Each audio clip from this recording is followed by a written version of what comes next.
Business class, seat 3A. The cabin hums and the sunlight hits polished armrests.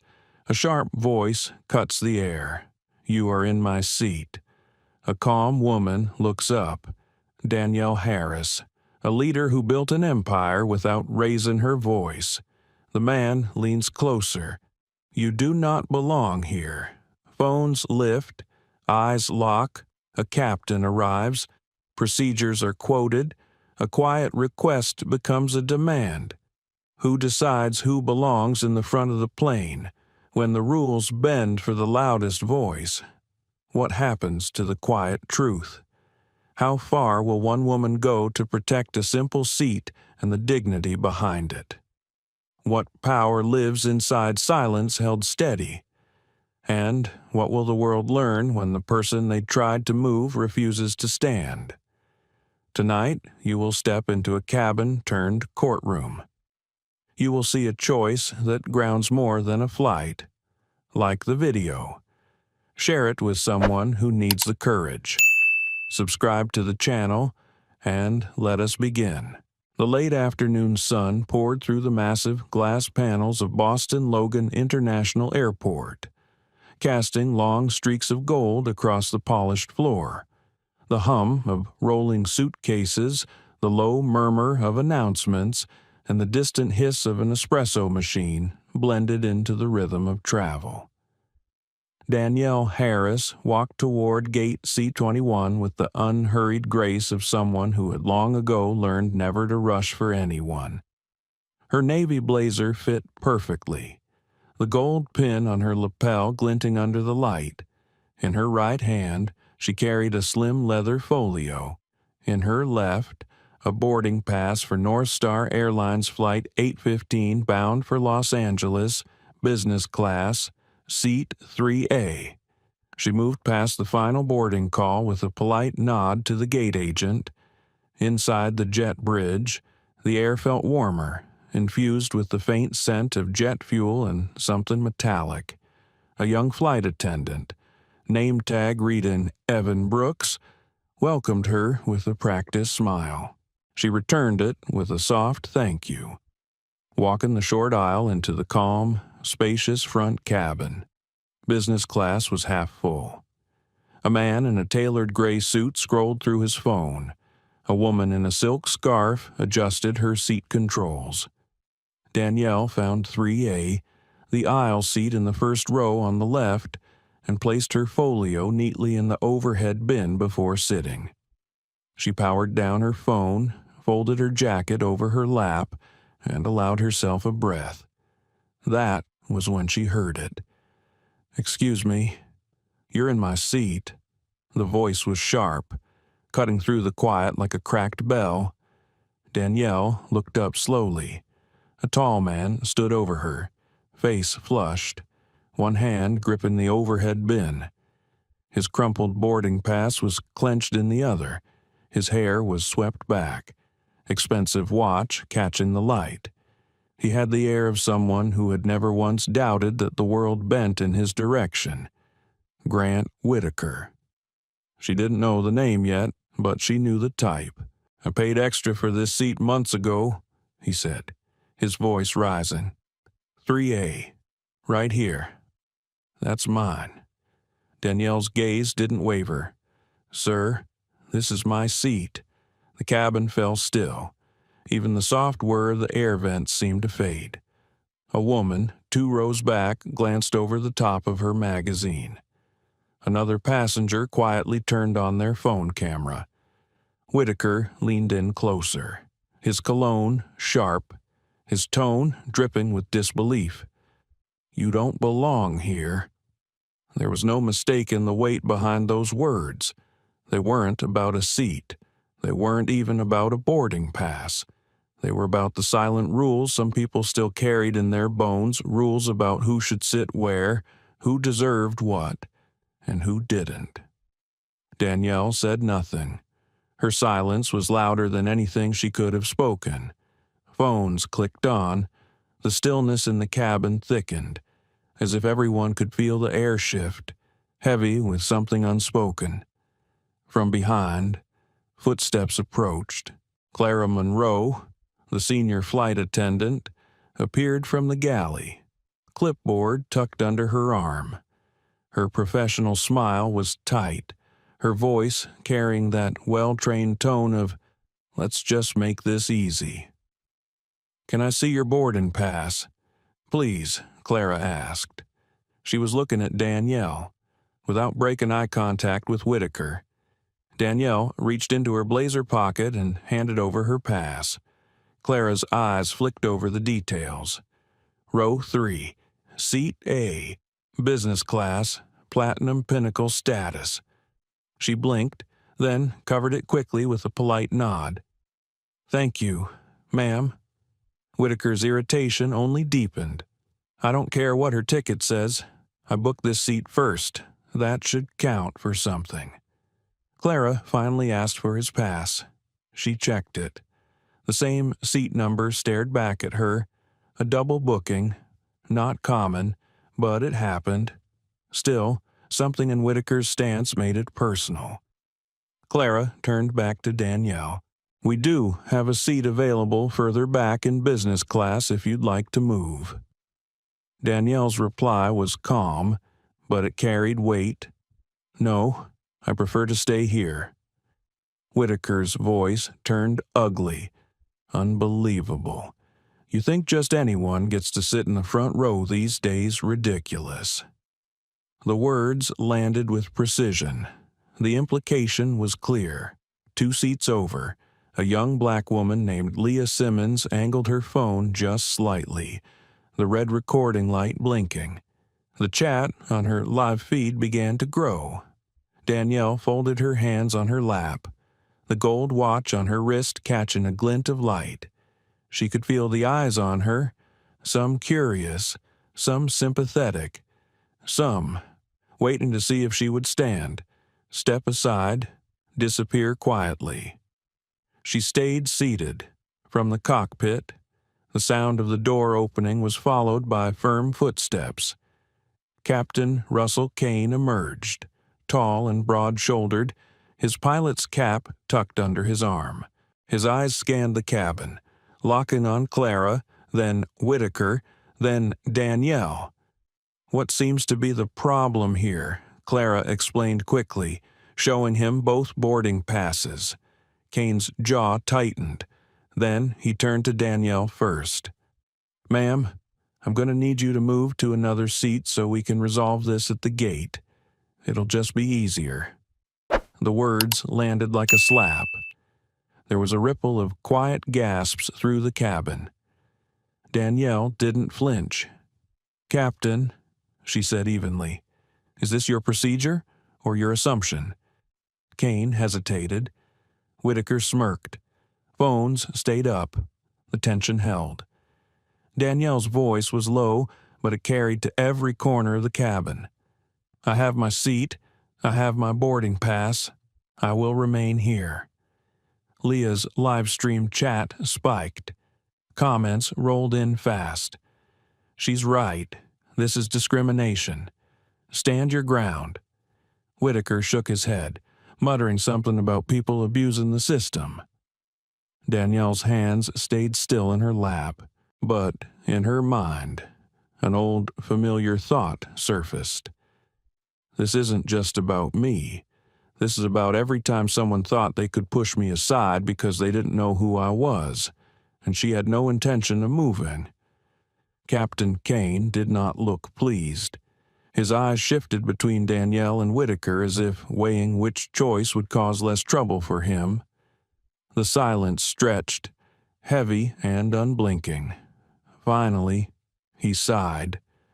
"Let's just keep this simple," he said, addressing Danielle again.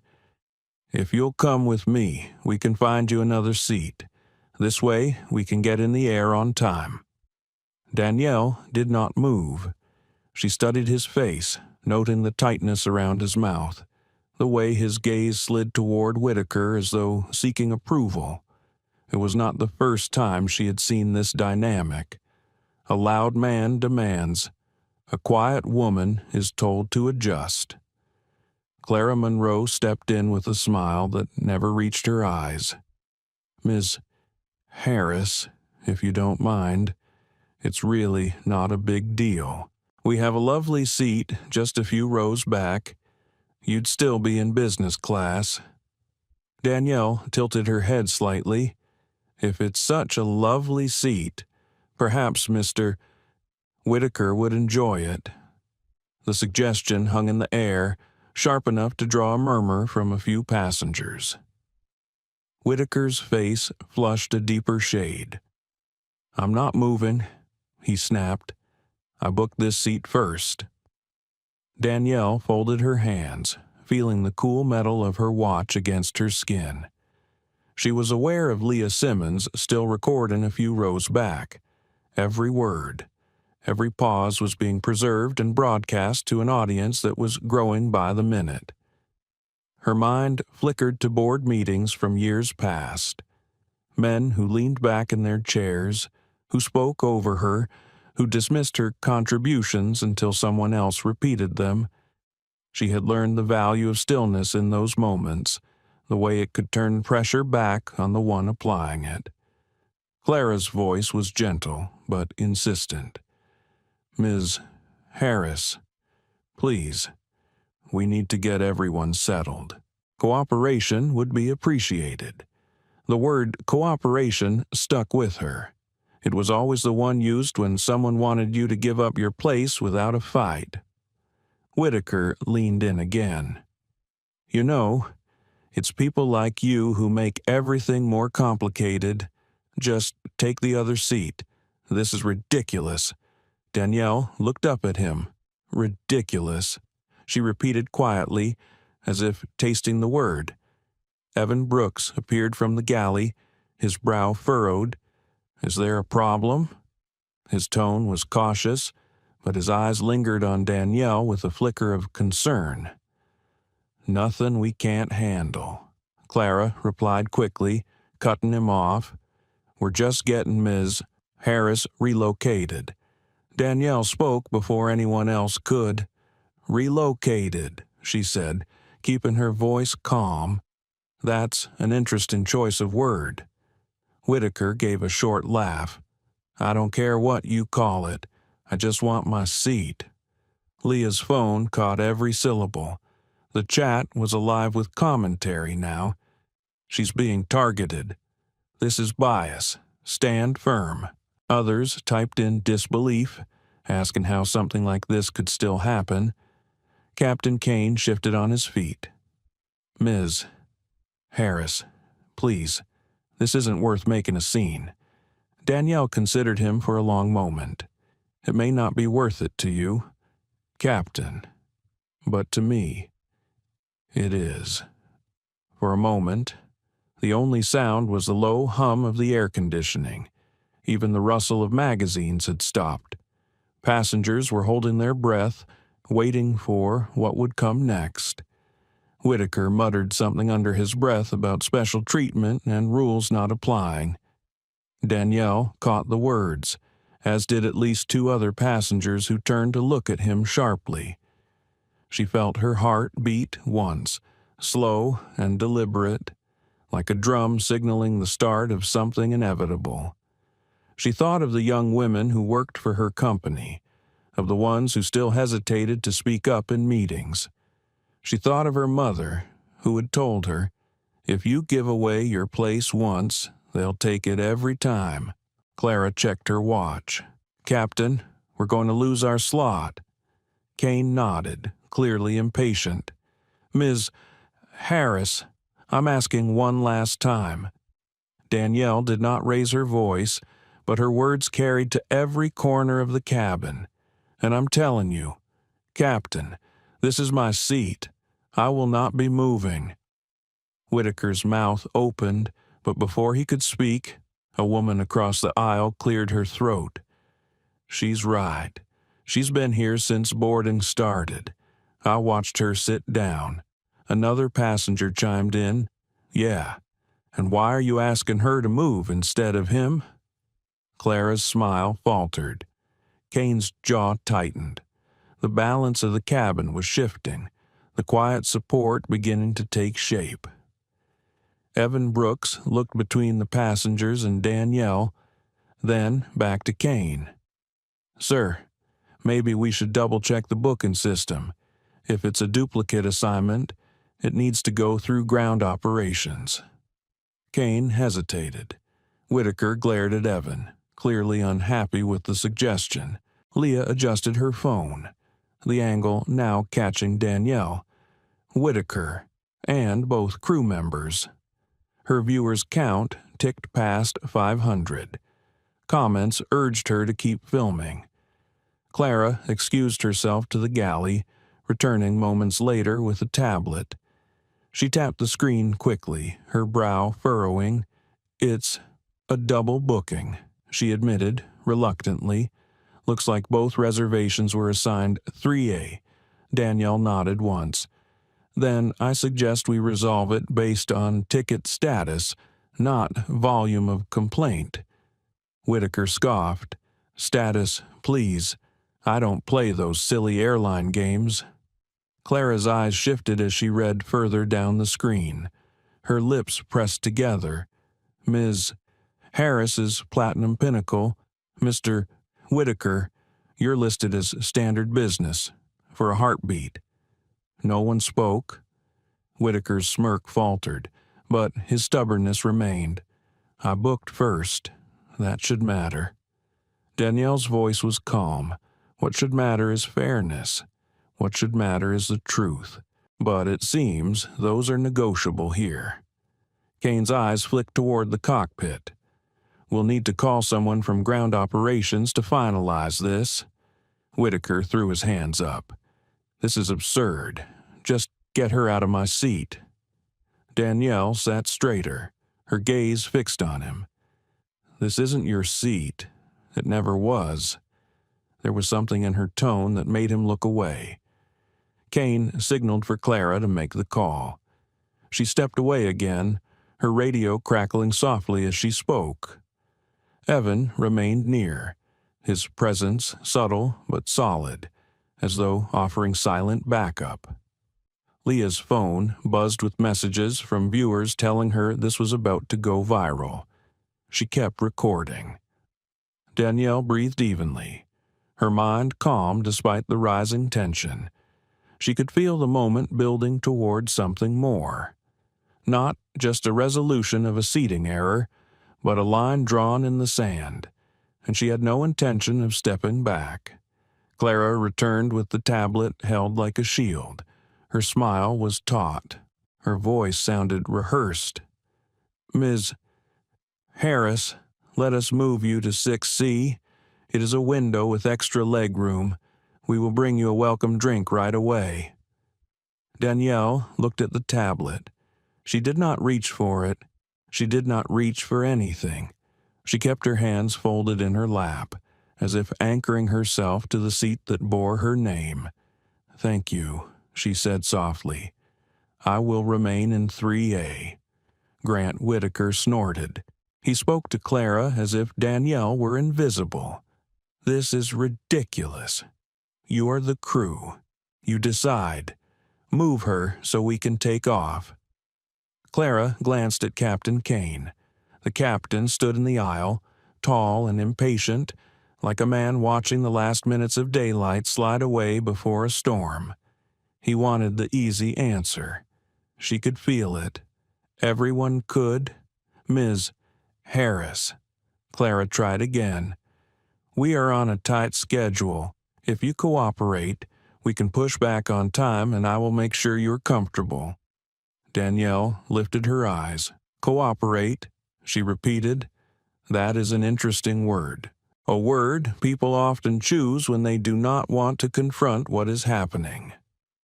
Clara inhaled. The tablet brightened in her hands. "I understand how this may feel, but there is a process. We can work this out on the ground if you will just take the other seat for now." Danielle tilted her head. "You want me to surrender a right that I paid for and confirmed, so that a man who raised his voice first can keep what he thinks he deserves." Tell me which part of that is process. A few passengers murmured. One man cleared his throat and looked down at his shoes. Another woman tucked a stray hair behind her ear and kept watching, eyes bright with concern. Whitaker leaned on the headrest of 3B, crowding Danielle's space. "We can do this the easy way or the hard way," he said. Leah Simmons caught the sentence on her phone. Her live chat spiked. Comments flew up the screen. People typed out the words as if engraven them. "The easy way," Danielle said quietly, "is to respect the boarding pass in my hand. The hard way is to pretend that raising your voice is a form of truth." Whitaker flushed. He looked like a man who had spent a lifetime pushing people and never once felt the push come back. Captain Kane stepped closer. "Mom, last request. Move to 6C so we can sort this at the gate. If you refuse, I will have to ask you to step off the aircraft. We cannot start a cross-country flight with an unresolved conflict in row 3. Danielle felt a stillness rise inside her. It was not the quiet of surrender.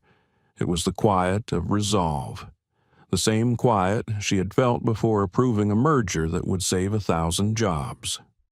The same quiet she had felt when she testified before a committee and realized that honesty did not always make applause. "Captain," she said, "allow me to be clear. This is my seat.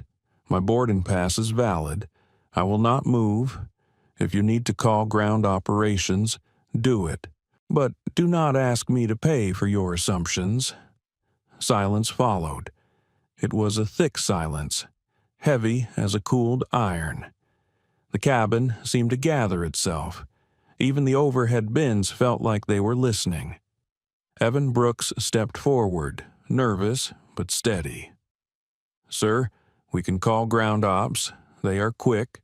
It is the right path for a double booking." Clara shot him a warning look, but Captain Kane gave a curt nod. "Make the call." Clara pressed her radio, requesting ground operations at the aircraft door. "We have a duplicate assignment for Seat 3 Alpha." Whitaker rolled his eyes. He checked his watch with exaggerated drama. "I have a meeting tonight in Santa Monica, an important one, and I am not missing it because of her." Leah angled her phone to include him. "Important for whom?" she asked, voice low but firm. "Because what I'm seeing looks important for a lot of people." Whitaker sneered. "Put the phone down." "No," Leah said. Evan moved near Danielle. "Would you like some water?" "Ms. Harris?" "Yes, thank you." "Evan." Her name on his lips made something inside her ease. A small thing, a human thing, a person who saw her simply as a person. He brought the water, hands steady now, and set it on her tray. She wrapped her fingers around the cool plastic and took a small sip. She could feel her pulse in her palm.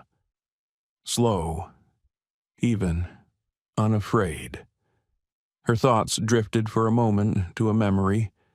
Her mother at the kitchen table in a small apartment with thin walls, a pot of tea between them, a math worksheet on the table. Her mother had said, "You have a voice that carries without yelling. Use it. People will try to take your chair. Keep sitting." Danielle held the memory like a coin in her pocket, a private strength. The cabin door opened with a sigh. A woman in a navy blazer stepped in, badge gleaming, Priya Desai, ground operations. She moved with purpose, eyes scanning faces, posture sure. She was the sort of person who made space simply by standing in it. "What do we have?" she asked. Clara held out the tablet. "Double booking for 3A. We tried to move Ms. Harris to 6C to keep things on schedule." Priya read without speaking. Then she looked up. Her gaze was level, her tone was even. Ms. Harris, may I see your boarding pass? Please. Danielle handed it to her. Priya studied it, then pressed a few commands on the tablet. She nodded once. And Mr. Whitaker, your boarding pass. Whitaker slapped the pass into her hand with theatrical impatience. Priya did not react. She read, she compared, she checked the timestamps on each reservation, she read the frequent flyer status lines, she scrolled to the internal note that showed payment verification and upgrade history. Her jaw set. Ms. Harris, you are Platinum Pinnacle. Your reservation confirms 3A with upgrade guarantee met. Mr. Whitaker, your reservation was assigned 3A by error during a system refresh at check-in. The seat belongs to Ms. Harris. Whitaker sputtered, I booked first. Priya did not flinch. Status rules and upgrade guarantees are not first come first served. They are contractual. This seat is hers. We will reassign you to another business seat or deplane you to a later flight. Your choice. The words dropped like stones into a still pond. Ripples went out through the rows. A low hum of voices rose from the cabin. Someone let out a quiet yes. Clara looked relieved for a heartbeat. Then she schooled her face back into neutral. Captain Kane seemed to grow smaller by a fraction, as if relief and regret were fighting inside him and neither wanted to be seen. Whitaker puffed up. I'm not moving because some loyalty game says so. Move her. She can sit anywhere. I have a meeting. Priya's eyes cooled. Sir, you will lower your voice. This is a commercial aircraft. You're causing a disturbance and you are speaking to a passenger with disrespect. You will take the reassigned seat or you will leave the flight. He stepped closer to her. Or what? Evan shifted his weight, ready to step between them if needed. Leah angled the camera to capture Whitaker's posture. Priya's calm. Danielle's steady gaze. Her chat exploded. Comments pleaded for consequences. Others asked for the airline name. More said they had seen this play out too many times. Danielle felt a wave of heat rise and pass. She was not angry in a wild way. She was not shaking. She was aware of her breath. She was aware of the cool patch of air that slipped around the side of the overhead bin and fell onto her shoulder. She was aware of the smell of brewed coffee from the galley. She was aware of her own patience, how it could stretch without breaking. Captain Kane tried again. Mr. Whitaker, take 6C and we will compensate you after departure. We can no longer delay. Whitaker jabbed a finger in Danielle's direction. This is why people like me cannot get ahead anymore. Special privileges, special rules, all for show. The words echoed. They tasted like rust. Danielle looked up at him. Her voice was soft. This is not a show. This is a seat I paid for and confirmed. And it is the moment you choose whether to be a man who respects that or a man who does not. For the first time, something flickered behind his eyes. Not remorse, not yet, but the faint recognition that he was standing on a cliff edge and the ground behind him had begun to crumble. Priya tapped her radio, security to the aircraft door, possible removal. Clara's eyes darted to the forward galley. She swallowed. Evan stood a little closer to Danielle, not touching, but present. Leah whispered into her phone. They are calling security. The cabin held its breath once more. Time felt slow and full. Danielle set her water back on the tray. She smoothed a tiny wrinkle from her skirt. She looked at Priya and met her eyes. Thank you, Danielle said, for following the rules as they are written, not as they are imagined. Priya gave a single nod. You should not have been asked to move. Danielle felt the truth of that sentence settle in her chest. It warmed her ribs. It steadied her spine. She did not smile. She did not gloat. She simply held the moment, knowing it was not yet over. At the doorway, the silhouettes of two security officers appeared against the bright rectangle of the jet bridge. Their radios crackled softly. The cabin buzzed with nervous energy. People shifted in their seats. Some looked away. Others leaned in. Grant Whitaker straightened his tie as if armor could be made from silk. He looked at Danielle and tried one more time. "Last chance," he said. She shook her head once. No. The officers stepped inside, and the flight hung on the edge of whatever would happen next. The two security officers moved into the cabin with slow, deliberate steps. One was tall, lean, his expression unreadable. The other was stockier, with a calm but watchful gaze. Their presence shifted the air, turning the low hum of whispers into something sharper, like the faint hum before a thunderstorm. Priya Desai addressed them without raising her voice. "This is Mr. Whitaker. He has been informed of the seating assignment and is refusing to comply with our instructions. He has also been verbally aggressive toward Miss Harris, the rightful ticket holder for Seat 3A. Whitaker threw up his hands. "Aggressive? I'm just asking for what I paid for." One of the officers raised a hand to pause him. "Sir, please step into the galley so we can discuss this." Whitaker looked past the officer, straight at Captain Russell Kane, as if expecting rescue. "Captain, tell them. I was here first." Kane shifted his weight. His jaw flexed, and he avoided Danielle's eyes.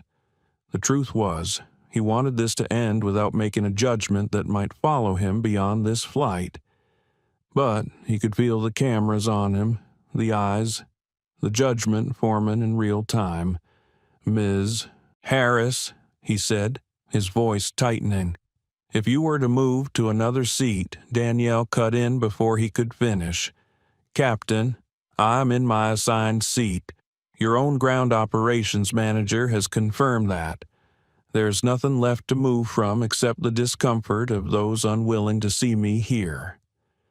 Her tone was calm but unyielding. Kane felt the words in his gut, though he didn't acknowledge it. The taller officer stepped closer to Whitaker. "Sir, I'm going to ask you again to join us in the galley." Whitaker's face flushed. "This is insane. I'm not leaving my seat." "It isn't your seat," Leah Simmons said from behind her phone. Her voice was steady, cutting through the growing tension. "You've been told, you've been shown, and still you're here acting like the rules don't apply to you." Her live stream chat was surging. Comments scrolled faster than she could read. People were already sharing the clip, tagging North Star Airlines, demanding accountability. Danielle turned her head slightly toward Leah. "Thank you." The stockier officer placed a gentle but firm hand on Whitaker's arm. "Sir, step this way." Whitaker jerked his arm back. "I have rights." Priya's voice sharpened just enough to slice through the moment. "And so does Ms. Harris.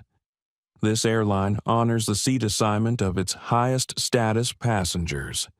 That's the contract you agreed to when you purchased your ticket." Danielle sat still, hands resting on the armrests, posture unshaken. But inside, her mind moved quickly, weighing the moment. She knew this was bigger than a seat. She knew every second was being broadcast beyond these walls, beyond this flight. She thought of the young analysts she had mentored, the interns who had confessed to her in hushed voices about being sidelined, underestimated, overlooked. She thought of the meetings where her contributions had been treated as optional until repeated by someone else. She thought of how this was not just for her, but for them, for anyone who had ever been told to move when they had the right to stay. Clara appeared at Kane's shoulder. "We're 20 minutes past departure. Captain." Kane exhaled heavily, rubbing his temple. "Remove him," he said. The officers moved in sync. Whitaker began protesting louder, his voice bouncing off the cabin walls. "This is discrimination. This is harassment." The irony was not lost on anyone. A couple of passengers shook their heads. Others avoided looking at him. As the officers guided him toward the front of the plane, Whitaker twisted around to face Danielle one last time. "You're going to regret this." Danielle met his gaze with an even expression. "No, you are." Gasps and murmurs rippled through the cabin. Leah caught every frame. When the cabin door finally closed again, a noticeable shift occurred. The tension loosened, but it didn't disappear. Captain Kane stood there for a moment, looking at Danielle. His voice was quieter now. "Ms. Harris, we didn't realize that's the problem," she said. "You didn't need to realize who I was to do the right thing." Her words hung in the air like a verdict. Kane nodded faintly, then retreated toward the cockpit, the weight of the encounter settling into his posture. Priya lingered beside Danielle. "I'll make sure this incident is logged in full detail. And I'm sorry. You should never have been asked to move." Danielle inclined her head. "Thank you for handling it according to the rules." Clara approached next, her expression stiff. "We'll be serving drinks shortly." Danielle looked at her, saying nothing for a long moment. Then, in a tone both soft and firm, she said, "I hope the training they give you after this helps you see moments like these before they reach this point." Clara flushed slightly and moved away. Evan came by with a glass of sparkling water. "Here you go. Ms. Harris." "Thank you, Evan." When the engines roared to life and the plane began to taxi, Danielle let herself breathe fully for the first time since boarding. She could feel her shoulders drop slightly, but her mind remained alert. She knew the incident was far from over. Once the wheels left the ground, the conversation would continue on phones, in offices, in boardrooms, across the aisle. Leah lowered her phone, finally ending the live stream. She leaned over slightly. "That was incredible. You didn't raise your voice once, and you still held the entire room." Danielle smiled faintly. "Sometimes the loudest thing you can do is refuse to move." Leah's eyes lit with understanding. "This video is already spreading. People are furious." Danielle looked out the window as the runway lights blurred into streaks. "Good. Fury is the first step. Change comes after." The nose of the plane lifted, and the city fell away beneath them. Danielle kept her gaze on the horizon, the hum of the engines steady in her ears. She knew this was not just the story of a seat dispute. It was the story of how rules were applied or ignored depending on who was sitting in the seat. And she intended to make sure that everyone who saw it understood that. As they climbed through the clouds, she reached for her folio and slid it onto her lap. She wasn't ready to open it yet, but having it there was a reminder she carried more than her identity in that case. She carried proof. She thought of when and how. She would reveal it. Not yet. Timing mattered. And when the time came, it would not just be about putting one man in his place. It would be about showing an entire system what happened when they mistook composure for compliance. The seatbelt sign stayed lit as the plane leveled. Danielle rested her head against the seat back, letting her eyes close for a brief moment. But she was not resting. She was waiting. She could feel the next move coming, and she was ready. The fasten seat belt sign blinked off with a soft chime, and the quiet hum of conversation began to return to the cabin. Flight attendants moved down the aisle, serving drinks and warm towels, but the atmosphere still carried an edge. It was as if the earlier conflict had left a faint vibration in the air, something unspoken that couldn't be smoothed over with service routines. Danielle sat in 3A, posture still, hands resting on her lap. Her mind was not on the beverage cart or the view of clouds drifting beneath them. She could feel eyes flicking toward her from across the cabin. She had seen that look before, curiosity mixed with hesitation, as though passengers weren't sure if they should acknowledge her or pretend nothing had happened. Leah Simmons, seated diagonally across, had put her phone down for now. But Danielle caught the quick glances she made toward her. The young journalist looked like she was holding back questions. Danielle gave her a small nod, a silent signal that she could speak. Leah leaned forward slightly. "That stream I ran earlier, it's everywhere already. The comments are furious. People are tagging the airline non-stop." Danielle sipped her water and set the cup back down. Good. The truth needs eyes to see it. Before Leah could respond, a voice carried from a few rows back, "Well, some of us think she made too much of it." It was a man in his 60s, salt and pepper hair, speaking loudly enough for others to hear. He wore a casual blazer and an expression that seemed to challenge Danielle to respond. "What do you mean by that?" Leah asked, her voice sharp. The man shrugged. "All this fuss over a seat, holding up the flight. Some people just like to make themselves the center of attention." Danielle turned slowly to look at him. "And some people," she said evenly, "don't understand the difference between standing up for yourself and making a scene. They're not the same." A few passengers murmured in agreement. Others stayed silent, eyes down. The man muttered something and leaned back, but his words had cracked the silence, giving space for others to speak. Another voice, this time from a woman in a tailored navy dress across the aisle. "She's right. I saw it. She was here first, and they still tried to move her. That's not about a seat. That's about how you treat someone." Danielle met the woman's gaze briefly, a silent "thank you" passing between them. Clara Monroe appeared at the front of the cabin, her professional smile firmly in place. "Ladies and gentlemen, we will be serving lunch shortly. Options are grilled chicken with seasonal vegetables or vegetarian pasta." Her voice was smooth, but Danielle saw the way Clara's eyes flickered toward her and away again.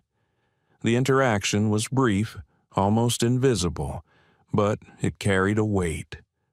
Danielle wondered if Clara was replaying the scene in her head, seeing where she might have chosen differently. Grant Whitaker's name was no longer on the passenger manifest for this flight, but his presence lingered like an echo. Danielle knew he was likely still fuming somewhere in the terminal, already telling his version of events to anyone who would listen. She also knew that version would not match the footage Leah had captured. Leah leaned in again, speaking low. "People want to know who you are. They're already calling you the calmest woman they've ever seen in a fight like that." Danielle's lips curved slightly, though not quite into a smile. "My name doesn't matter yet. The point isn't who I am, it's what happened. If they focus on me, they'll forget the bigger picture." "And what's the bigger picture?" Leah asked. "That someone with less status on their ticket, less money in their account, less influence in their world, would have been removed without question, and no one would have recorded it. Leah nodded slowly, absorbing the weight of that truth. A clatter from the galley drew eyes for a moment, then faded. Danielle let her mind drift to an earlier time years ago, boarding a red-eye flight in economy after a long meeting in another city. She remembered a man refusing to let her have the aisle seat she'd been assigned, claiming he needed it more. She had moved then, too tired to fight, but afterward she had realized how many times she had given up her space just to avoid making others uncomfortable. Not this time. The cabin lights dimmed slightly for meal service. Evan Brooks came by with a warm towel. "Ms. Harris, would you care for the chicken or the vegetarian pasta?" "The chicken, thank you." As he set her tray down, his voice dropped just enough for her to hear. "I just wanted to say, I'm sorry for how things started earlier. Not everyone sees what's happening until it's almost too late." Danielle met his eyes. Seeing it is the first step. Choosing to act is the second. Evan nodded once, then moved on, his expression thoughtful. Halfway through the meal, Captain Kane's voice came over the intercom. "Ladies and gentlemen, we apologize again for the delay at departure. We appreciate your patience. We are currently cruising at 35,000 feet and expect to arrive in Los Angeles on schedule." Danielle listened to the announcement, noting the absence of any acknowledgement of the incident. She wondered if Kane was already drafting a report in his head, choosing words that would minimize his role. She suspected he was. Leah returned to her phone, typing rapidly. Danielle caught the glow of the screen and the flood of notifications. The world outside this cabin was moving fast. She took another sip of water, feeling the coolness on her tongue, and considered the next steps. The truth was, she'd been holding something back. Her folio, still on her lap, contained documents that could change the tone of every conversation in this cabin, but she wasn't ready to open it yet. Timing was everything. Across the aisle, the man who had criticized her earlier was speaking again, this time to his seatmate. "I just think people should be reasonable. Planes run on schedules." Danielle didn't turn toward him. Instead, she spoke clearly enough for the nearest rouse to hear. Reasonable is following the rules as they're written, not as they're bent for convenience. Reasonable is treating every passenger the same, no matter who complains the loudest. The man fell silent. Leah's eyes met Danielle's, a faint smile there now. "You're not just holding your seat. You're holding the whole plane's attention." Danielle looked out the window at the endless white of the clouds. "Then let's hope they remember more than just the view." She cut a small piece of chicken, chewing slowly, giving herself a moment to breathe. In the corner of her mind, the decision was already forming. She knew the reveal was coming, and when it did, it wouldn't just close the argument, it would turn the whole story upside down. She rested her fork, picked up her water again, and let the hum of the engines fill the silence. For now, patience. For now, she would wait. The hum of the engines had settled into a steady background rhythm, a kind of airborne heartbeat that made conversation feel more intimate. The cabin was quieter now, but the quiet was deceptive. Danielle could sense the tension still coiled beneath the surface, like a thread pulled tight. She had just finished her meal when a familiar figure appeared at the front of the cabin. Priya Desai stepped in from the forward galley, her navy blazer perfectly pressed, her expression measured. It was unusual to see ground operations personnel on board mid-flight, but Priya carried herself as if she belonged here. Several passengers looked up, curious. Leah reached for her phone, ready to record if needed. Priya approached Danielle's seat with calm purpose. "Ms. Harris, may I have a word?" Danielle set her napkin down, meeting Priya's gaze. "Of course." Priya gestured toward the small service alcove at the front of the cabin, just out of earshot of the nearest passengers. Danielle rose, smoothing her jacket, and followed her. The narrow space smelled faintly of coffee and the citrusy hand soap from the lavatory. "I wanted to let you know," Priya began, "that the incident earlier is already being escalated to corporate. The live stream has gone viral. Our public relations team has been notified, and the CEO has been briefed." Danielle listened without interrupting, her face calm. Priya's voice lowered. "There is more. Mr. Whitaker attempted to rebook onto the next flight to Los Angeles, but security flagged him after reviewing the footage. He will not be flying with us again." Danielle's eyes narrowed slightly. "That was fast. The video leaves little room for interpretation," Priya said. "The language he used. His refusal to comply at all violates passenger conduct policy. But that's only part of the reason I came to speak to you. Go on." Priya glanced toward the curtain separating them from the rest of the cabin. "There are some in leadership who are already framing this as an isolated misunderstanding. They'll say it was an unfortunate mix-up, nothing more. I've seen it before. It's how they avoid making changes." Danielle felt a small spark of recognition. She had heard those same words in corporate boardrooms, in HR debriefings, in polished press statements that said everything and nothing at once. "That's not surprising," Danielle said. "Systems protect themselves first." Priya's eyes met hers, steady. "I think you should know. The CEO is on standby to speak with you as soon as we land. But if you have anything you want to present to him, anything that shows this is not just about one seat assignment, now would be the time to prepare it." Danielle glanced at the leather folio she still carried. She had been waiting for the right moment to use what was inside documents that tied her not just to this flight, but to the airline itself. Timing mattered.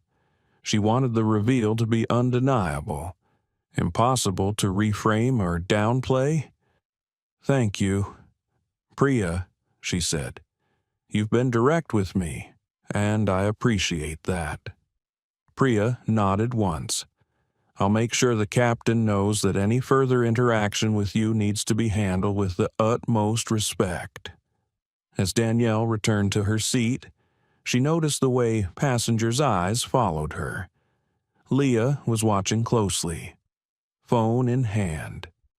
The man who had criticized her earlier now avoided looking at her altogether. She settled back into 3A, folding her hands over the folio. Leah leaned forward. What was that about? Danielle kept her tone even. An update, corporate knows, and they're waiting for me. Leah's eyebrows lifted. "Are you going to tell them who you are?" "Not yet," Danielle said. "Why not?" "Because right now, this is just a story about one woman keeping her seat. If I reveal too soon, it becomes a story about a CEO throwing her weight around. I need it to stay what it is for as long as possible." Leah considered that, then nodded slowly. "That makes sense." Evan appeared with coffee. "Would you like some, Ms. Harris?" "Yes, please." As he poured, his voice dropped. I heard Priya talking to the captain. She told him, quote, "Don't underestimate her. I think she likes you." Danielle allowed the smallest smile. "I like people who do their jobs without bias. That's all." Evan grinned faintly and moved on to the next row. The cabin was calmer now, but it wasn't long before a ripple of conversation spread from the back. A passenger in row 8 was speaking loudly, complaining about delays and referencing the woman in 3A as the cause. The words carried just enough to reach Danielle's ears. She didn't turn around. She had learned long ago that not every provocation needed a response. Some crumbled on their own when left untouched. Leah, however, wasn't so restrained. She twisted in her seat. Hey, maybe blame the system that double-booked the seat instead of the person who was rightfully sitting in it. The passenger muttered something under his breath but quieted. Danielle sipped her coffee, feeling its warmth. She thought of the conversation waiting for her in Los Angeles. She pictured the CEO's face when he realized exactly who he'd be meeting. The thought didn't bring her satisfaction so much as a sense of inevitability. Priya passed through the cabin once more, speaking briefly with Clara. Danielle noticed Clara's shoulders stiffen before she forced a smile and returned to serving drinks. It was a small thing, but Danielle recognized it the moment when someone realized their actions had been seen, documented, and would have to be answered for. She glanced out the window at the endless expanse of sky. The clouds stretched in every direction, unbroken. The moment felt suspended, as though the plane itself was caught between two worlds, the one before the confrontation and the one after. She rested her hand on the folio. It wasn't heavy, but it carried weight all the same. When she opened it, the conversation would change. The question was when to do it mid-flight, where witnesses could hear every word, or on the ground, where the cameras could capture the reaction. She decided she would know when the moment came. For now, she would let the tension build. She placed the folio back on her lap, leaned slightly toward Leah, and said, "When the time comes, keep that camera steady."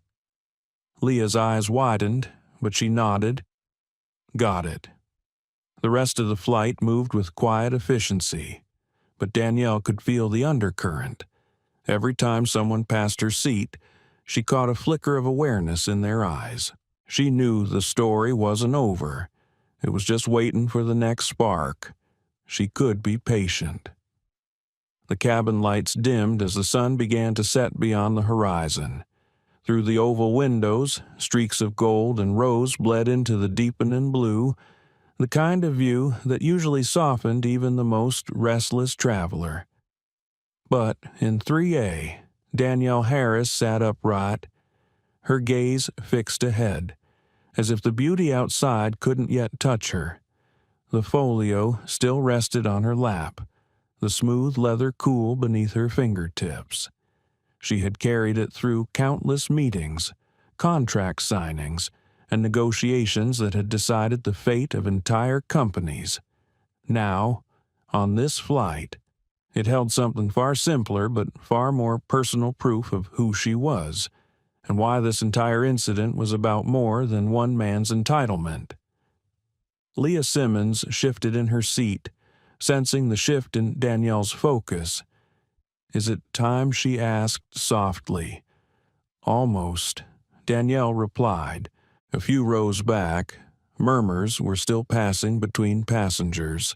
Words like disruption, delay, and overreaction drifted through the air like faint smoke. Danielle heard them, but she let them fade. She was waiting for the moment when silence would serve her better than any argument, the moment when eyes and ears would be fully open. That moment came unexpectedly. Clara Monroe, her smile polished but her movements tighter than usual, stopped beside Danielle's row.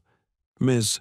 Harris," she said, "the captain would like to extend an invitation for you to join him in the cockpit once we land." As a gesture of goodwill, Danielle tilted her head slightly. "That's generous, but I think the more important conversation should happen here, where everyone can hear it." Clara blinked. "Here, yes," Danielle said, her voice steady. "Right here." She set the folio on the tray table and opened it slowly, the soft click of the clasp breaking the hum of the engines. The leather parted to reveal a neatly stacked set of documents, each enclosed in protective sleeves. On top was a letter printed on crisp paper bearing the gold and navy seal of North Star Holdings. Leah angled her phone. Her live stream rekindled. The red light glowed as the lens caught every movement. Danielle lifted the letter and began to read aloud, her voice carrying without effort. To confirm, Ms. Danielle Harris serves as chairwoman of the board for North Star Holdings, the majority shareholder of North Star Airlines. She holds a 51% control and interest in the corporation.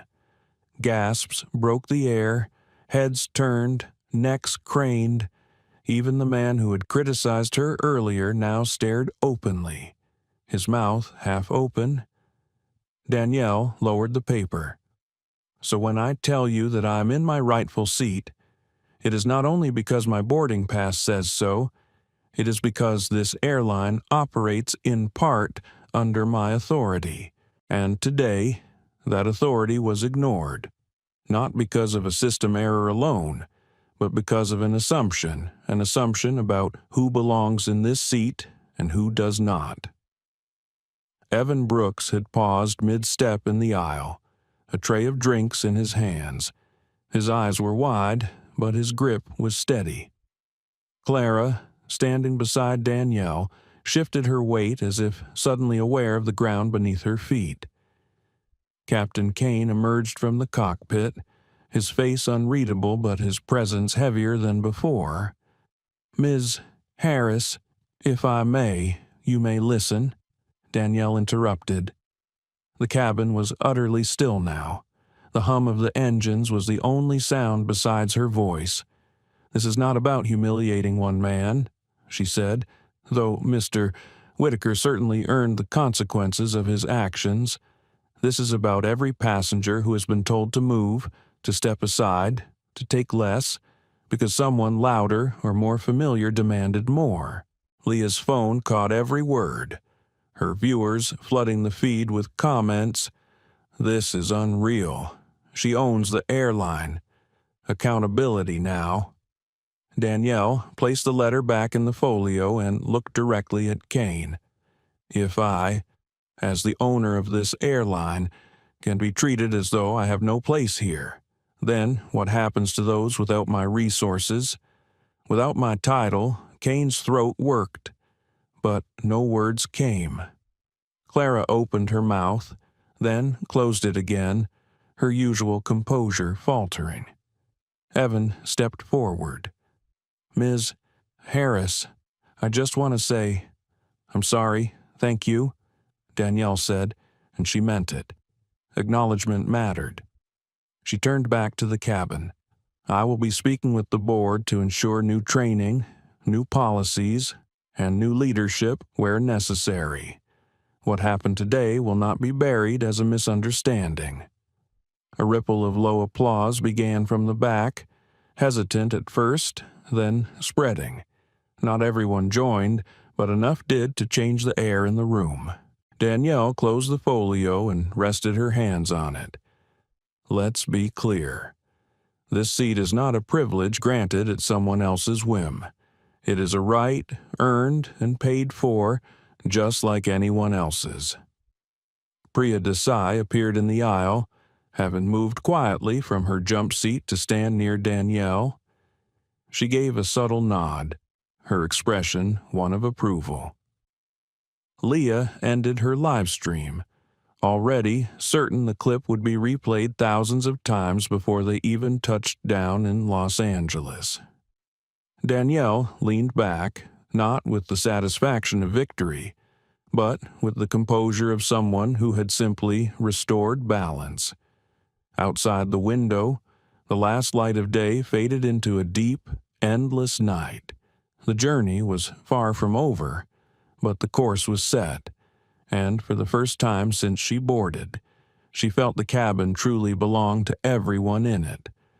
The echo of applause lingered for a moment before fading into a charged silence. Danielle stayed seated in 3A, her hands resting lightly on the closed folio. Her calm was unshaken, but her eyes held the steady focus of someone who knew exactly what needed to happen next.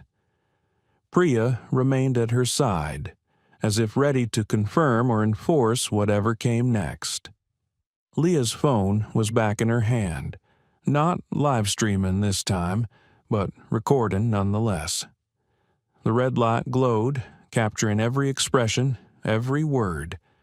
Danielle's voice was clear and measured. "Captain Kane, step forward." Kane obeyed, his polished shoes whispering against the carpet. He stopped just beside Clara, who was still holding her service clipboard like a lifeline. "You are in command of this aircraft," Danielle said, "but command is not only about flight paths and safety protocols. It is about judgment. Today your judgment failed. You sided with volume instead of verification. You acted on assumption before evidence." Kane's mouth tightened. "I was trying to avoiding conflict is not the same as resolving it," Danielle interrupted, "especially when avoiding means asking the wrong person to make the sacrifice." Clara's knuckles whitened around her clipboard. Danielle turned her gaze on her. "And you? A senior flight attendant sets the tone for the entire cabin crew. The way you handled me at Borden is the way your team will handle others. What you demonstrated today was not policy. It was preference." Clara swallowed, her usual steady demeanor replaced by a flicker of shame.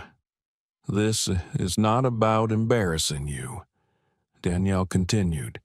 "It's about ensuring you never make that mistake again." Danielle looked back to Priya. "Here's what will happen.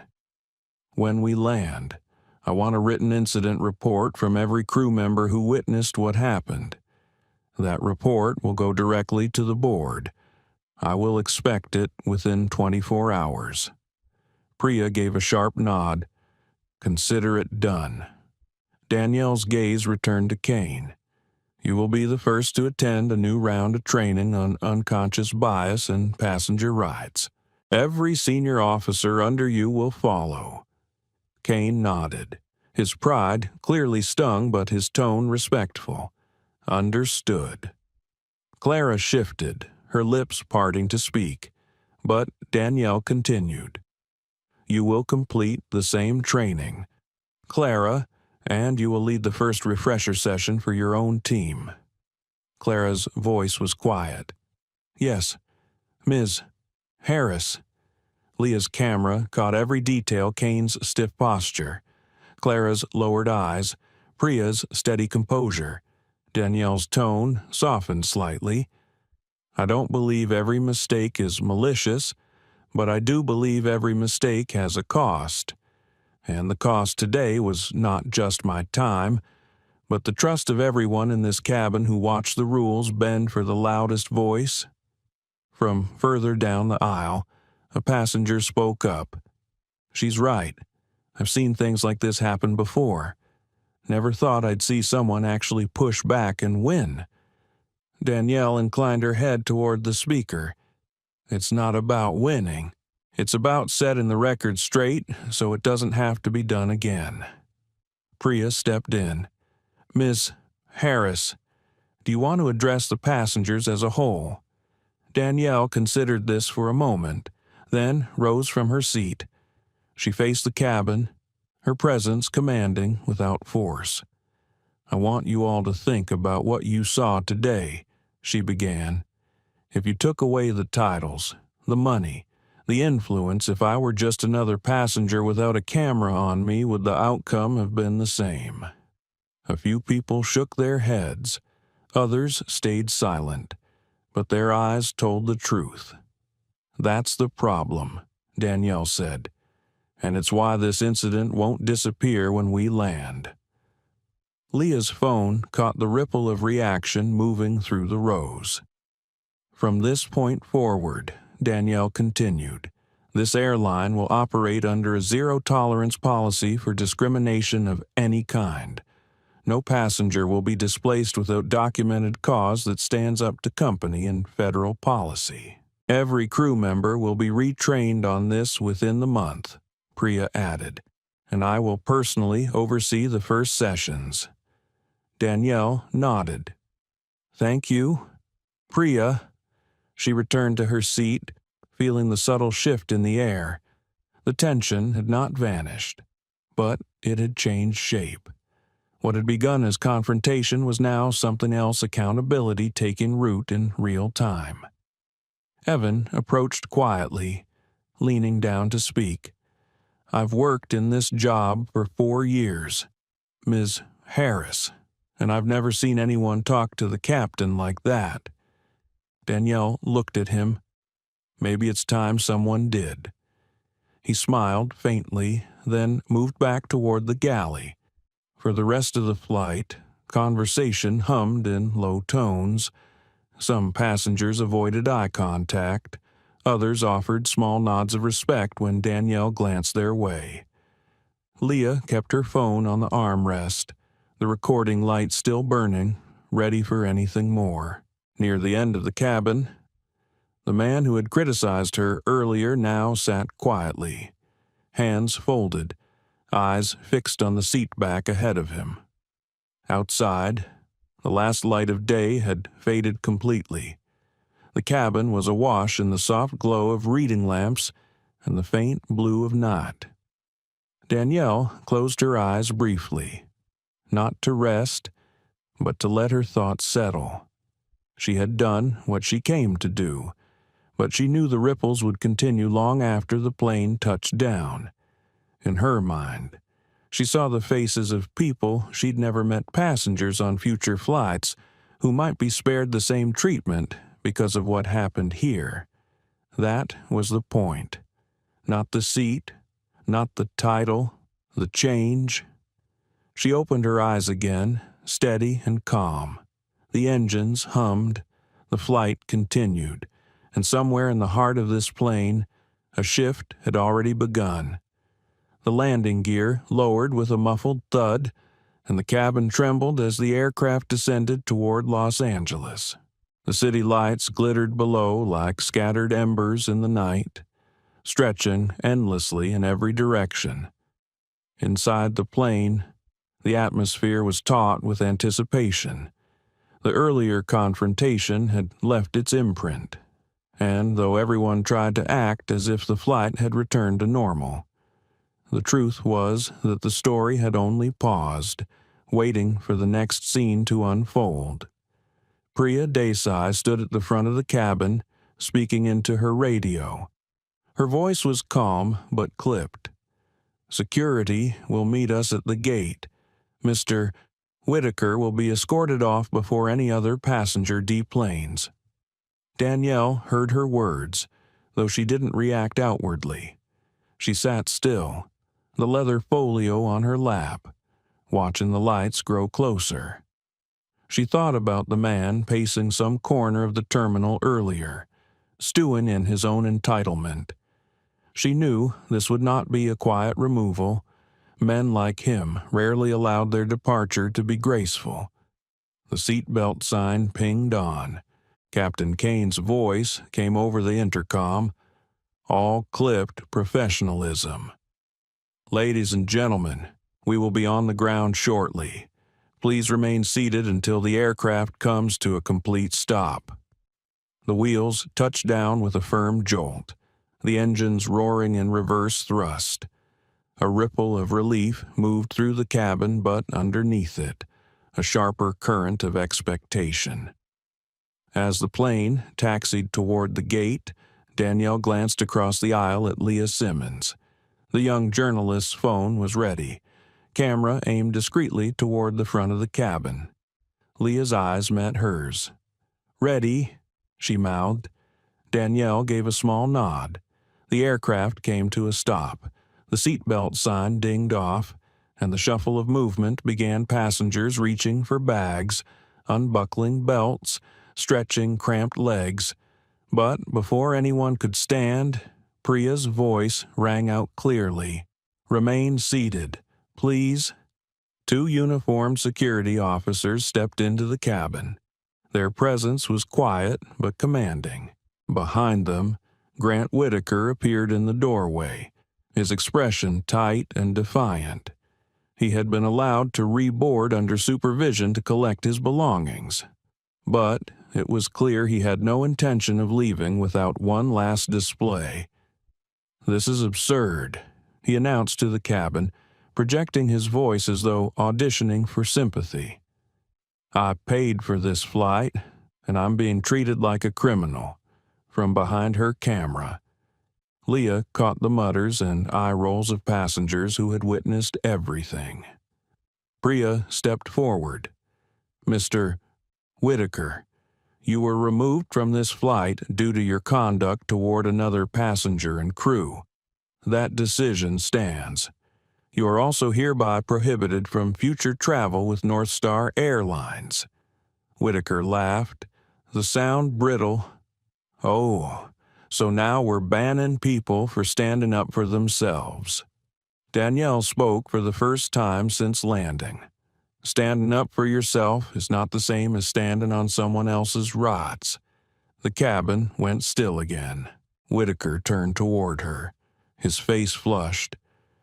"You think you've won something here." Danielle's voice was calm, her tone unshakable. "I've won nothing. What happened here is not a victory. It is a correction, and it's one this company will remember." The security officers flanked him. "Sir, it's time to go." Whitaker's eyes swept the cabin, looking for allies, but found none. He adjusted his jacket, squared his shoulders, and walked the length of the aisle under the weight of dozens of stares. The click of Leah's phone recording seemed to follow him. When he reached the door, Priya handed him a folded paper. "This is your official notice of travel ban. It includes contact information should you wish to file an appeal, though I would advise you to review the airline's conduct policy before doing so." Whitaker snatched the paper and stepped into the jet bridge without another word. The officers followed, the cabin door closing firmly behind them. Silence lingered for a beat. Then Priya turned to Danielle. "Would you like to address the passengers before we deplane?" Danielle considered for a moment, then stood, resting one hand lightly on the headrest in front of her. "Thank you for your patience tonight," she began. "What happened here was uncomfortable for everyone. I know, but I also know that the discomfort of watching injustice is nothing compared to the cost of experiencing it." She paused, letting the words settle. "Some of you may think this was just about a seat. It wasn't. It was about the principle that no one should be displaced, dismissed, or disregarded because of assumptions about who they are. That principle matters on planes, in offices, in classrooms, everywhere." Her gaze moved slowly across the cabin, meeting eyes one by one. "I have resources. I have influence. And still, I was asked to move. Imagine how often it happens to those who don't have the ability to fight back." A man in the third row lowered his eyes. A woman in row 5 nodded slowly. "I will be working with the board to ensure that what happened here does not happen again," Danielle said. "And I encourage each of you, if you see someone being treated unfairly, speak up. The right thing is often the harder thing in the moment, but it's worth it." She sat back down, the quiet in the cabin deeper now, less tense and more thoughtful. Priya gave her a small nod of acknowledgement before moving toward the door. As the passengers began to stand and collect their belongings, several paused to speak to Danielle. A young man in a hoodie murmured, "Thank you for not backing down." A middle-aged woman said softly, "My daughter needs to see that video." Leah tucked her phone into her bag. "That clip of him being escorted out, it's already uploading. People are going to know exactly how this went down." Danielle picked up her folio and stood, smoothing her jacket. Then let's hope they also know why. The line began to move. Passengers filing toward the exit. Some glanced back at her. Others gave small nods or smiles. Danielle returned each one, steady and composed. When she reached the door, Captain Kane was standing there. His posture was straighter than before, but there was a trace of humility in his expression. "Ms. Harris," he said quietly, "I apologize." Danielle met his eyes. "I hope you mean that enough to make changes." "I do," he said, and she believed he meant it, at least in this moment. She stepped into the jet bridge, the cool air washing over her. Outside, the terminal was bright and bustling, unaware of the quiet reckoning that had just taken place on Flight 815. And as Danielle walked toward the terminal's main concourse, she knew this was not the end of the story. The real work, the lasting work, would begin now. The terminal lights felt almost too bright after the dim, controlled atmosphere of the cabin. Danielle stepped into the concourse, her folio in hand, moving at an unhurried pace despite the low thrum of attention building around her. She could feel eyes on her passengers from the flight, travelers who had caught pieces of the live stream, and a few with phones already raised. Leah was just a step behind, weaving easily through the crowd. "That video is everywhere now," she said under her breath. "Comments are in the thousands. News outlets are already clipping it." Danielle didn't break stride. "Then they'll hear it from me directly before they start making up their own version." Priya caught up to her near the baggage claim area. "Ms. Harris, there's a quiet conference room upstairs we can use. The CEO is on a secure line waiting for you." Danielle gave a small nod. "Lead the way." They took a side elevator to the second floor, moving past glass walls that looked out over the bustling terminal. Inside the conference room, the air was cooler, quieter. A large screen lit up with the airline's logo before switching to the image of a man in his late 50s with silver hair and a deliberate, practiced posture. "Danielle," he began, his tone clipped, "I've been briefed on what happened." "Then you know this isn't just a public relations problem," she replied, setting her folio on the table. "It's a systemic one." He exhaled through his nose, clearly aware that she wasn't here to be placated. "We're prepared to issue an apology and remove Whitaker from our customer database." "That's a start," Danielle said, "but not enough. Your staff acted on bias before fact. They pressured a paying passenger me to give up my seat because a louder man demanded it. If that's how they treat a high-status passenger, I have no illusions about how they treat everyone else." Leah had started recording again, the camera steady in her hands. Danielle didn't stop her. "Training will be updated. The CEO said we'll issue memos." Danielle leaned forward slightly. "You'll issue more than memos. Every cabin crew and captain will undergo mandatory unconscious bias and passenger rights training within 30 days. You will implement a zero-tolerance policy for discriminatory behavior, enforceable by immediate suspension pending review, and you will make these changes public." The CEO hesitated. "That kind of commitment will draw scrutiny." "Good," Danielle said. "Scrutiny is how you know people are paying attention." He studied her for a moment, then nodded slowly. "You'll have it. And one more thing," Danielle said. "Your communications team will stop calling incidents like this misunderstandings.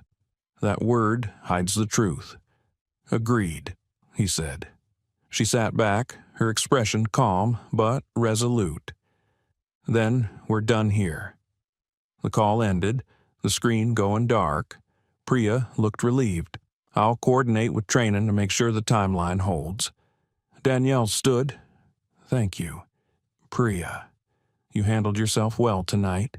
As they stepped back into the terminal, the noise hit them like a wave. A small group of people had gathered near the exit, some holding phones, others simply watching. Danielle kept her stride steady, her gaze ahead. Outside, a cool breeze swept in from the open-air pickup area. The scent of jet fuel mingled with the faint sweetness of the night air. A black car waited at the curb, its driver holding the door open. Leah stopped before getting in. "I'm going to send the full video to a few outlets I trust. They'll run it with context." Danielle gave a single nod. "Make sure they understand it's not about me. It's about what you stood for," Leah said, "and people need to see that." The ride into the city was quiet at first, the hum of the tires on asphalt filling the space. Streetlights flickered across Danielle's face as she looked out the window.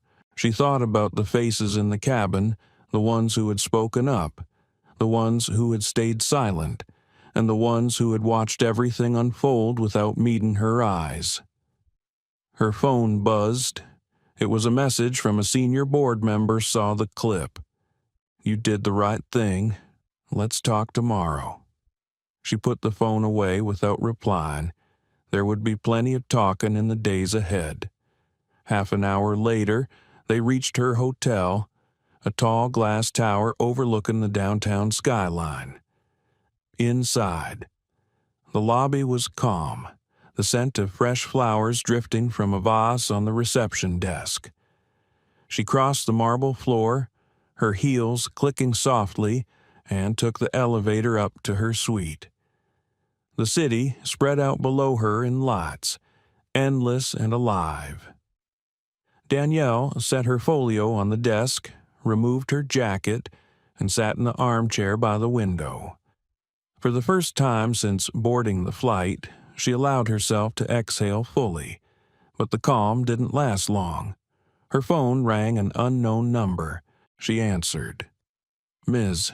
Harris." The voice was young, nervous. I just wanted to say thank you. I was in row 10 on your flight. I've had things like that happen to me before. I never thought I'd see someone push back and win."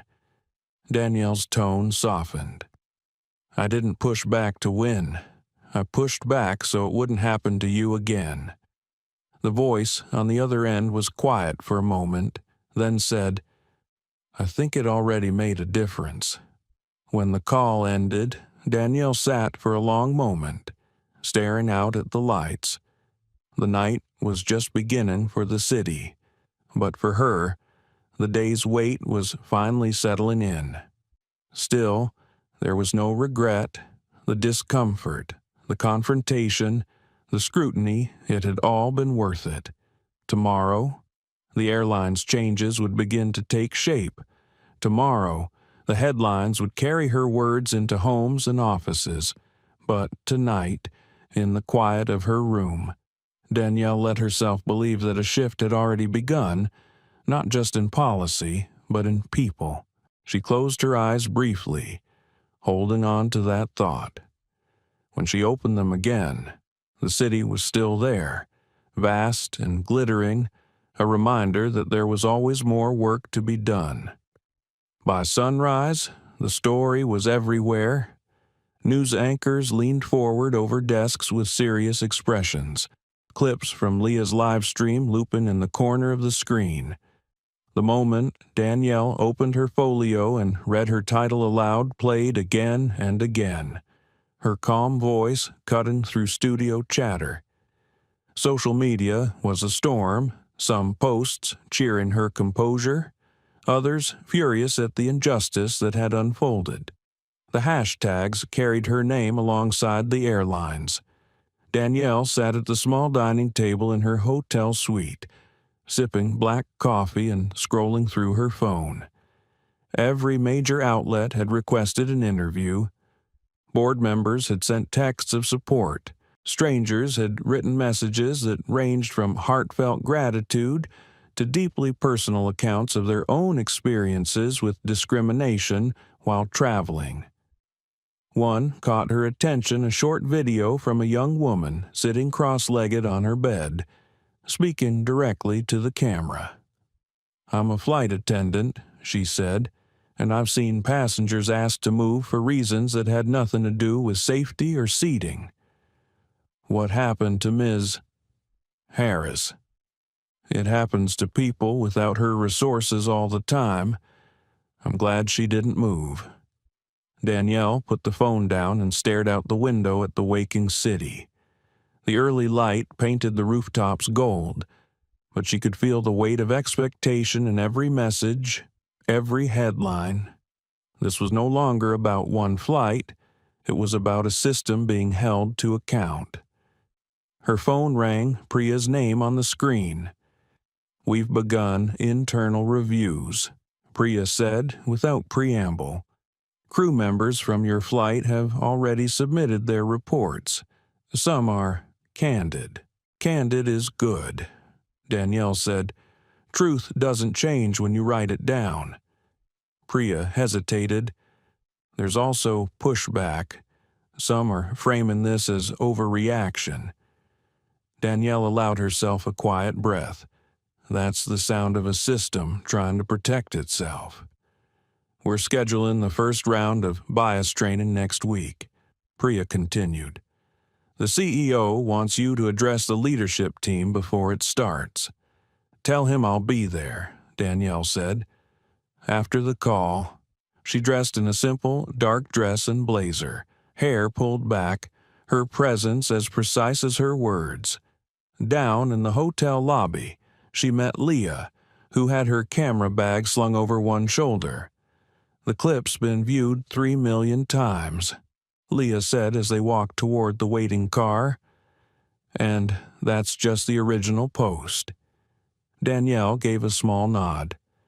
"Numbers matter, but what matters more is what people do after watching." They arrived at a television studio where Danielle would give her first on-air interview since the incident.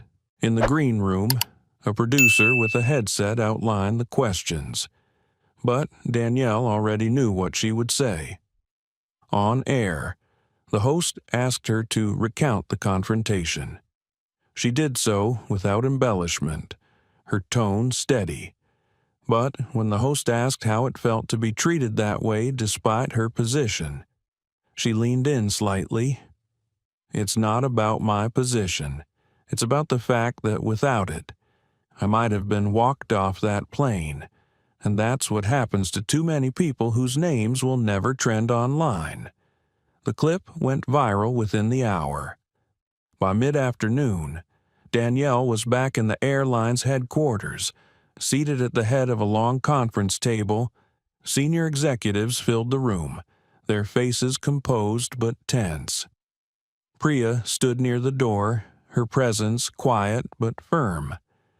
Danielle began without small talk. "What happened on Flight 815 is not isolated. You all know that. It's the result of unchecked assumptions and a culture that rewards avoiding conflict over confronting bias. That changes today." She laid out a plan: mandatory retraining for all crew, new reporting systems for passengers, leadership accountability for every incident, and quarterly audits of customer service practices. As she spoke, she saw the shift in the room, some leaning forward, some crossing their arms, some already calculating the cost. When she finished, she looked around the table. "You can view this as damage control, or you can view it as an opportunity to lead the industry. The choice is yours. After the meeting, Priya caught up to her in the hallway. You know they'll resist some of it, she said quietly. Of course they will, Danielle replied. Change isn't comfortable. That evening, Danielle returned to her hotel to find a small crowd gathered outside, some with cameras, others just hoping to see her. A man in his 20s approached shyly. My mom was on your flight, he said. She called me right after you landed. She said she's never seen someone handle a situation like that with so much grace. Tell her I'm glad she was there, Danielle said, and she meant it. Witnesses mattered, upstairs in her room. She finally allowed herself a moment to sit in the stillness. The hum of the city outside was faint through the glass.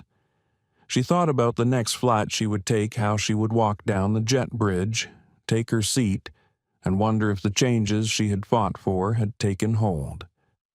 Her phone buzzed again. A message from an unknown number. I was on that flight, too. I stayed quiet. I shouldn't have.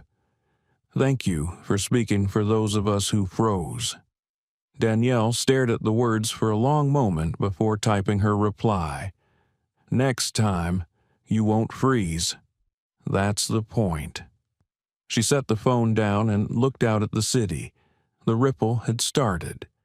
Now it was up to everyone else to decide how far it would travel. 2 months later. The early morning light washed across the tarmac at Boston Logan International Airport. Danielle Harris walked through the familiar glass corridor of Gate C-21, the same gate where she had boarded Flight 815. Her pace was steady. Her presence quiet but impossible to ignore. This flight was different. The airline had changed, not just in policies or memos, but in atmosphere. She could feel it the moment she reached the boarding gate, the way the gate agent smiled warmly and greeted her by name without glancing twice at her boarding pass. Welcome aboard, Ms. Harris. We're glad to have you with us again. The words were simple, but they landed with weight. Danielle returned the smile and stepped into the jet bridge, breathing in the faint scent of jet fuel and new beginnings. Inside the cabin, the senior flight attendant stood at the front, greeting each passenger. She was no younger than Clara Monroe, with bright eyes and a calm confidence. Good morning, Ms. Harris, she said. Your seat is 3A. Can I offer you a drink before takeoff? Danielle nodded. Water will be fine. Thank you. She slid into her seat and set her leather folio in the overhead bin. Around her, passengers settled in with the usual mix of chatter, phone calls, and quiet preparation for the hours ahead. There was no tension in the air, no undercurrent of suspicion or challenge. Halfway through boarding, Danielle noticed a small moment unfold 2 rows back. A man in a business suit was trying to stow his bag in an overhead bin, but the space was full. A younger woman, already seated, stood and offered to rearrange her things so he could fit his bag. The exchange was polite, warm, without entitlement or demand. Danielle felt the corner of her mouth lift slightly. It wasn't about overhead bin space, not really. It was about the tone and instinct toward cooperation, not dominance. The captain's voice came over the intercom. Good morning, ladies and gentlemen. My name is Captain Russell Kane, and I'll be flying you to Los Angeles today. Danielle recognized the name instantly. Kane's voice was steadier than the last time she'd heard it, warmer somehow. She wondered if he had recognized her name on the manifest. Before departure, Kane stepped out from the cockpit. He scanned the cabin until he found her. Ms. Harris, he said, his voice carrying just enough to be heard by those nearby. It's good to have you on board again. I wanted to thank you for what you started. We've completed the first round of training, and it's changing things." Danielle nodded once, then keep going. Training is only the first step. We will, he promised, then returned to the cockpit. The plane taxied smoothly and lifted into the pale morning sky. Danielle looked out the window, the ground falling away beneath her, and thought about the past 2 months.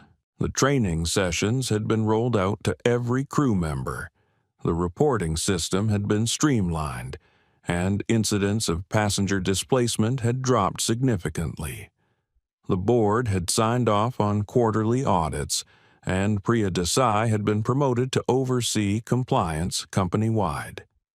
Some changes had been met with resistance. Of course, there were still those who believed the incident had been overblown, but the numbers spoke for themselves, and so did the passengers who now wrote in to praise the professionalism of the crew. Midway through the flight, the younger flight attendant returned with a fresh glass of water. "Ms.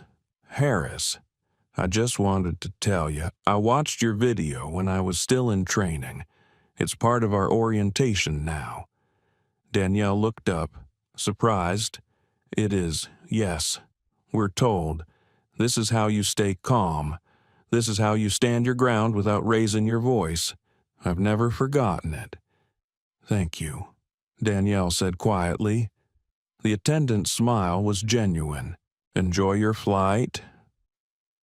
As the hours passed, Danielle let herself relax into the rhythm of travel, the muted conversations, the faint clink of glasses, the soft murmur of the engines. She thought about Leah Simmons, who had continued to cover stories about bias and injustice in travel.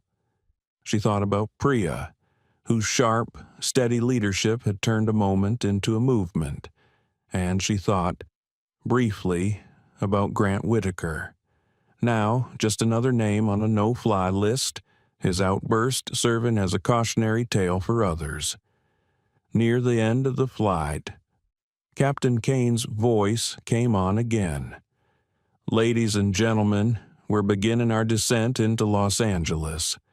I'd like to take a moment to remind everyone that here at North Star Airlines, every passenger's seat, safety, and dignity matter equally." It was a small thing, but Danielle knew those words hadn't been in his announcements before. The plane touched down with a smooth glide, and the cabin filled with the usual rustle of preparation disembark. As Danielle stood to retrieve her folio, a man in the aisle seat beside her said, "I know who you are." Danielle glanced at him. "And who is that?" "The woman who changed the way people think about who belongs in these seats." She gave him a polite nod, not out of pride, but acknowledgement. When she stepped into the terminal, the air smelled faintly of ocean salt drifting in from the Pacific. Her car was waiting, but she didn't rush.